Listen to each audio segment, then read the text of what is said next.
Last Friday, one of the most devastating U.S. health disasters since the Deepwater Horizon oil spill took place in West Virginia.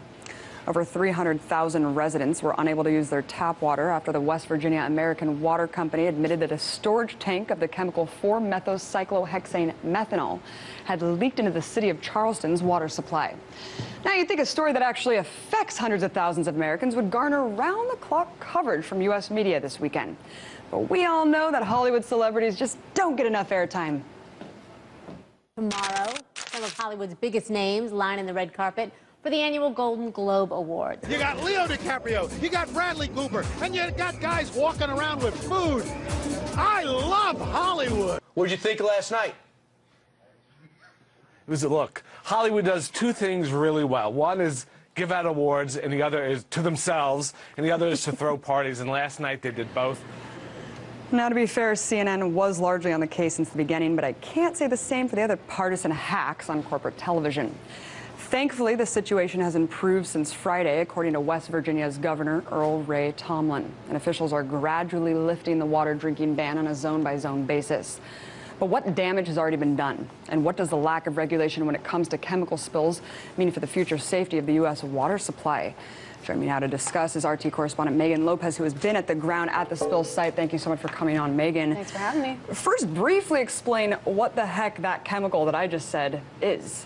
Okay, well, just to repeat the name, it's 4-methocyclohexane methanol, or MCHM for short. It's a foaming agent that is used to clean coal right before it goes to market. So it's described as somewhere between a detergent and an air freshener. Beyond that, researchers really don't know all that much about it. I really haven't been able to find that much research on it anyway. Unbelievable. Even if the water is drinkable now, I mean, what kind of damage are we talking about that's already been done? Any long-term health effects from those who have already come in contact with the chemical? Well, the short answer to that is that we simply don't know.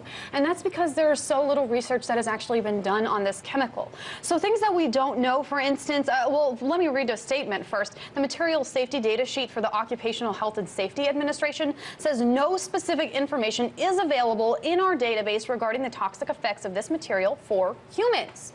So they don't know the effects that it has, and when it comes to this kind of disposal in the water, this dilution of it. They don't know the long-term effects in the air. They don't know the long-term effects on the animals. They don't know the long-term effects on those lead pipes that it travels through. They have no idea how to get rid of it. They had to come up with a way to actually test for it in the water in the first place. Oh my God, that is so comforting.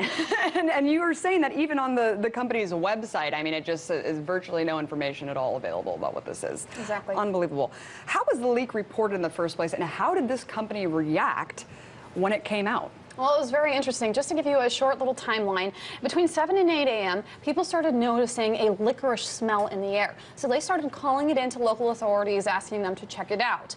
10:30 a.m. is when the president of Freedom Industries, which is the company that leaked this chemical, Gary Southern, said that his employees had first noticed this leak. It wasn't until 11 a.m. when the DEP went down there and started knocking on doors and asking what was going on. And then at 12:30, Freedom Industries finally called the emergency hotline saying that there was a spill.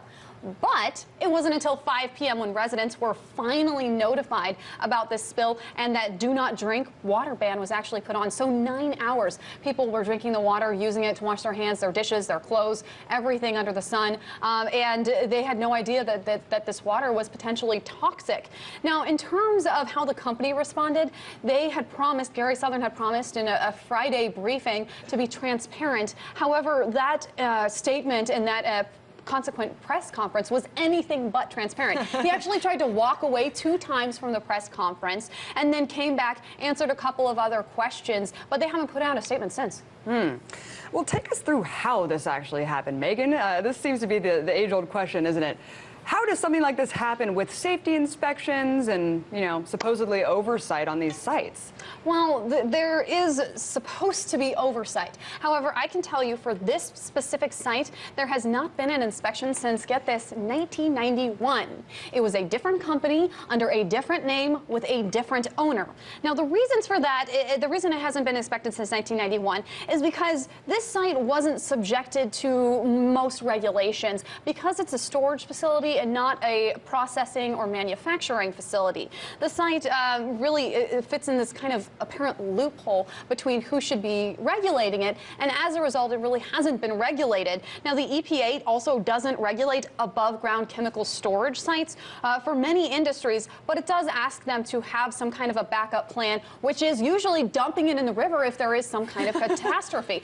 So they had a containment wall, but that also failed. Oh my God.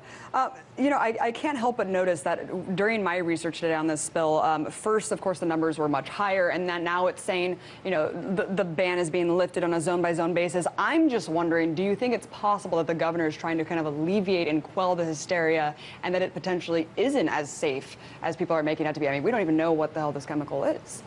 That is a very good question. Honestly, to the best of the governor and the government's knowledge, to their credit, this is everything safe. However, all those reasons that I stated before about not knowing the long-term effects are exactly the reasons why there's just it's still questionable at the moment. Honestly, if I was living there right now, I'm not sure if I would be drinking it or not, just because of the question marks still surrounding this chemical. Now, when it comes to the residents and how they're responding, most of them are not mad at Freedom Industries. Most of them are not mad at the coal industry. Most of them are not asking for more regulation. They're mad at the governor because there isn't an emergency water source available to them. But you have to understand, coal industry in West Virginia is a major industry. It supplies direct jobs for 20,000 people and indirect jobs for another 70,000 people. It is a $6 billion industry in that state. So obviously these people are really dependent on the coal industry, and they're going to support it no matter what happens. And you know, I can't help but question, what does this incident say about the kind of vulnerability of the entire U.S. water supply here? It's very vulnerable. That's what it says. Honestly, most states are not any more or less prepared than West Virginia, than Charleston was at the moment. And it says that in an emergency crisis, you have to call in departments like the Department of Homeland Security and FEMA and the National Guard and all of the troops to come in to respond to just these 300,000 residents. So on a larger scale, that can be very scary. Oh my God, yeah. I mean, what if, you know, if there were someone that wanted to poison the water supply? I mean, I wonder how easy it is to access these things and really put an entire city out, or even bigger, Megan. It's kind of really scary to think about. Is there anything on the Hill being done about water safety right now? There is, but it lessens water safety. So on the same day, that this leak was reported in Charleston, West Virginia, the House passed Resolution 2279, known as the Reducing Excessive Deadline Obligations Act. So the vote was split pretty much down party lines, with Republicans all voting yes and Democrats pretty much all voting no. And what it amends is both the Solid Waste Disposal Act and the Comprehensive Environmental Response Compensation and Liability Act. So what that means is it says that these companies don't have to have enough insurance for the cleanup in case something spills. It also says that the government has to consult with states before it puts more regulations in place. Now, something else that came up with West Virginia state law that passed April 17th of 2013 says that there's another chemical called selenium, which is used in mountaintop removal processes, and that actually raised the threshold to be able to have that in the water supply. So a lot of more stripping of environmental regulations, more kind of, you know, increased benefits for the corporate masters here. Megan, thank you for coming on, breaking this down, for being on the ground. Really important issue. Thanks so much. Thank you for having me.